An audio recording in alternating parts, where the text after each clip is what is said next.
Hello English 11 students, and welcome to the video for Quarter 4, Week 6, Days 1 and 2. This video is designed for all students. As a reminder, everything you say, do, or type is recorded, so please remember to keep it school appropriate. And as always, there is no saving, downloading, or taking pictures of our class ever. The agenda for this week is you're going to continue writing your narrative that you started last week. If you were absent last week or just need a refresher, I would suggest you view the Week 5, Day 1 and 2 video for instructions on using your outline to write your narrative. All right, so let's get started. From the English 11B homepage, you're going to click on this week's dates. You're going to want to go to Week 5 and click on the Gender Roles and Expectations narrative.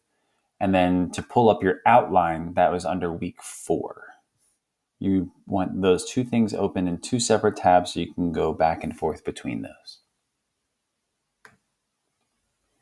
Okay, so again, if you have not finished doing the outline, I suggest you do that first, right? It may help you to watch the Week 4, Day 2 video that goes over all the instructions for that. So please watch that video and complete that assignment as quickly as possible. And then you should be able to work on your actual narrative itself. If you need to rewatch the video from last week, that's found under Week 5, Day 1 and 2 video for students. Goes over all the instructions, shows you my sample, etc. Okay, so the suggested steps for writing, right? Don't try to write the essay as if it, or sorry, not the essay, the narrative as if it was a complete thing perfectly the first time, right? It's easier to just write out your entire story without stopping, right? Don't worry about punctuation. Don't worry about capitalization or anything like that.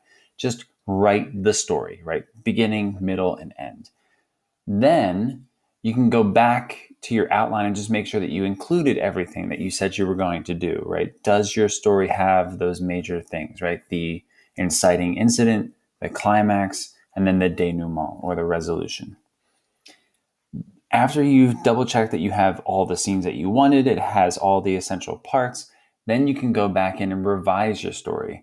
Specifically, you want to make sure that you focus on punctuation, putting periods, question marks, or exclamation points at the end of sentences, capitalization, right, either for characters' names or the beginnings of sentences, and then dialogue formatting, right, making sure that your dialogue follows the rules that I've outlined in my sample, but also underneath my sample, and the ones that we've talked about during the first semester of this year. The last step would be, after you've done all these 1, 2, and 3, is to then go in and do the highlighting, right? You would highlight in orange the conflict about the gender role or expectations, highlight in yellow those 3 lines of properly formatted dialogue. They don't all have to be together. They could be separate, okay? But those 3 lines of dialogue in yellow.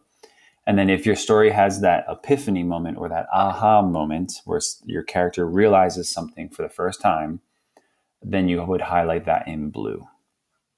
Again, please look at the sample that I hyperlinked in the directions for your narrative for dialogue formatting samples and highlighting examples. If you have questions, please make sure that you're asking Ms. Deal or the substitute. All right, thank you very much for watching this video. Remember that your assignment is due before midnight this Saturday. So make sure that you have gone through all those steps that we've talked about so you can get the highest possible grade. Student support is available from 7:45 to 8:45 in the morning, and your Wednesday academic check-in time is from 10:30 to 10:50. Thank you for watching.